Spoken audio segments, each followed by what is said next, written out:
দর্শক, ঈদে ঘরমুখো মানুষের খোঁজখবর রাখছেন আমাদের সহকর্মীরা। কমলাপুরে রয়েছেন সহকর্মী সুলতান মাহমুদ আরিফ এবং গাজীপুরের চন্দ্রায় রয়েছেন আরেক সহকর্মী রফিকুল ইসলাম খান। শুরুতে আমরা সুলতান মাহমুদ আরিফের কাছে যেতে চাই। আরিফ, কমলাপুর রেল স্টেশনে রয়েছেন, ট্রেনগুলো ঠিক সময় ছেড়ে যাচ্ছেন কিনা এবং যারা যাত্রী আছেন তারা কি বলছেন?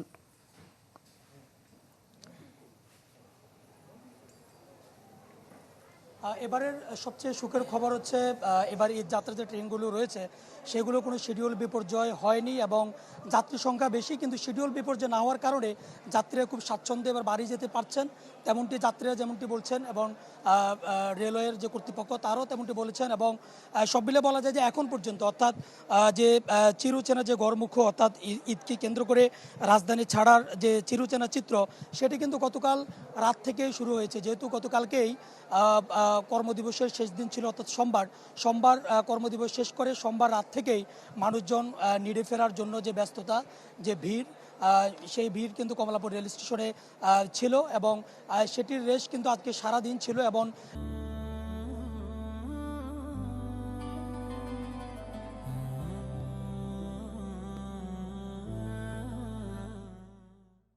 আজকে ঠিক বলা যায় যে ভোর 6টা থেকে যখন যে রাজশাহী ধূমকেতু যে এক্সপ্রেস সেটির মধ্য দিয়ে মূলত বলা যায় যে আজকের যে ধূমকেতু এক্সপ্রেস ছেড়ে যাওয়ার মাধ্যমে দিনের যে ট্রেন যাত্রা সেটি শুরু হয়েছে। এবং এরপর আমরা যেমনটি জানতে পেরেছি যথাসময়ে যে নীলনগর, সুন্দরবন, 11 সিন্ধুর প্রভাতী এবং Teesta express Kamalapur railway express Kamalapur rail station থেকে ছেড়ে গেছে এবং একে একে সবগুলো বলা যায় যে সবগুলো ট্রেন একেবারে যথাসময়ে ছেড়ে গেছে। বিশেষ করে যে উত্তরবঙ্গগামী যে ট্রেনগুলো রয়েছে সেই ট্রেনগুলোর যাত্রীদের সংখ্যা অনেকটা বেশি হলো।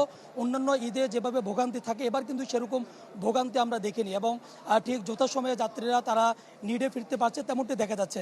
এবং অপরদিকে ঈদকে কেন্দ্র করে যেভাবে রাজধানী ছেড়ে মানুষজন গ্রামে ফিরছেন তেমনিভাবে একইভাবে বলা যায় যে রাজধানীতেও কিন্তু দৈনন্দিন কাজ এবং দৈনন্দিন যে শিডিউল এবং দৈনন্দিন যে কর্মব্যস্ততা সেটির জন্য রাজধানীতে কিন্তু মানুষজন ফিরছে। এবং সব মিলে বলা যায় যে এই ব্যস্ততা এবং এই ব্যস্ততার ভিড় কাটানোর জন্য এবার আমরা দেখতে পেয়েছি যে সমস্ত যাত্রীরা রয়েছে তাদের টিকিট চেক করে স্টেশনের ভিতরে প্রবেশ করাচ্ছে যাতে করে কোনো রকম ভোগান্তি সৃষ্টি না হয়। এবং সংশ্লিষ্ট এবং এখানকার যাত্রীরা বলছেন যে ভিড় একেবারে ঈদের আগের দিনও থাকবে, তবে কোনো রকম সংকট কিংবা ভোগান্তির কথা যাত্রীরা যেমনিভাবে বলেন। অনেক ধন্যবাদ সুলতান মাহমুদ আরিফ আমাদের সাথে যুক্ত হয়েছিলেন রাজধানীর কমলাপুর স্টেশনের সামনে থেকে। এবারে আরেক সহকর্মী চন্দ্রা থেকে রয়েছেন রফিকুল ইসলাম খান। রফিক, ছুটির প্রথম দিন এবং বলছিলেন এর আগের বুলেটিনে যে কচ্ছপ গতিতে গাড়িগুলো চলছে, এখনো কি সেরকম কিনা?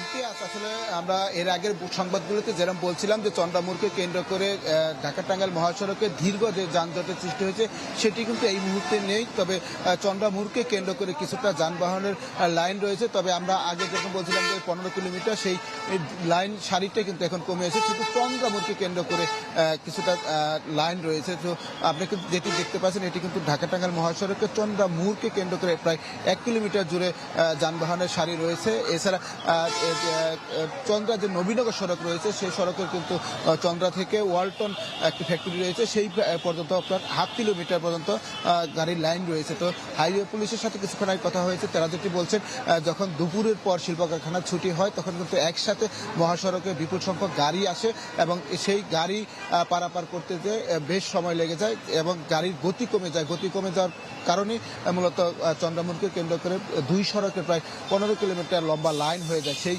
লাইন কিন্তু ইতিমধ্যে কমে আসে। আর ঢাকা ময়মনসিংহ মহাসড়কের কথা যদি আপনাকে বলি সেই সড়কে কিন্তু এই মুহূর্তে যানজট নেই, শুধু গাজীপুর চৌরাস্তা কেন্দ্রিক কিছুটা গাড়ির জটলা রয়েছে, সেখানে যাত্রী নেয়ার জন্য কিছু গাড়ি দাঁড়িয়ে রয়েছে। তাছাড়া হাইওয়ে পুলিশ এবং জেলা পুলিশ, মেট্রোপলিটন পুলিশ সকলেই কিন্তু যান চলাচল স্বাভাবিক রাখার জন্য মহাসড়কে কাজ করে যাচ্ছে। তো আজকে আংশিক শিল্প কারখানা বন্ধ হয়েছে, আগামীকাল কিন্তু সকল শিল্প কারখানা বন্ধ হবে এবং বন্ধ হওয়ার পর দুপুরের পর থেকে কিন্তু আবার মহাসড়কে যে যাত্রী এবং যানবাহনের চাপ সেটি বেড়ে যাবে, সেটি সামাল দেওয়ার জন্য পুলিশের পক্ষ থেকে প্রস্তুতি নেওয়া হয়েছে। এখানে 3 শিফটে কিন্তু 6 শতাধিক আইন শৃঙ্খলা বাহিনীর সদস্য নিয়োজিত রয়েছে। যে সমস্ত গাড়ি আসে সব গাড়ি কিন্তু এখানে দাঁড় করতে দিচ্ছে না, সবগুলোই আসলে এখান থেকে দ্রুত সরিয়ে দেওয়া হচ্ছে। তাছাড়া গাড়ির গতি স্বাভাবিক রাখার জন্য ইতিমধ্যে কিন্তু চন্দ্রা মোড়ের সমস্ত যে টিকিট কাউন্টার ছিল সবই বন্ধ করে দেওয়া হয়েছে। এখন দেখার বিষয় আগামীকাল কতটুকু পুলিশ সফলতা ধরে রাখতে পারে। এই ছিল এখান থেকে সর্বশেষ খবর। অনেক ধন্যবাদ রফিকুল ইসলাম খান, গাজীপুরের চন্দ্রা থেকে আমাদের সাথে যুক্ত হয়ে সেখানকার সবশেষ আপডেট জানাচ্ছিলেন।